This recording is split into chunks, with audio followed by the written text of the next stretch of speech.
Hello friends, Jai Shri Ram. With the blessings of Lord Ram, today we are heading to our farm. We've reached the farm, and we've also brought an umbrella because there are chances of rain. Today we will sow soybean seeds in our field. We are using Ankur Prabhakar soybean seeds, and along with that we'll be applying 12-32-16 fertilizer.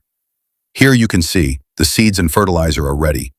The fertilizer will be applied first, followed by the seeds from behind. The work is going smoothly and we hope it doesn't rain today. So friends, we'll meet again in the next video. Thank you.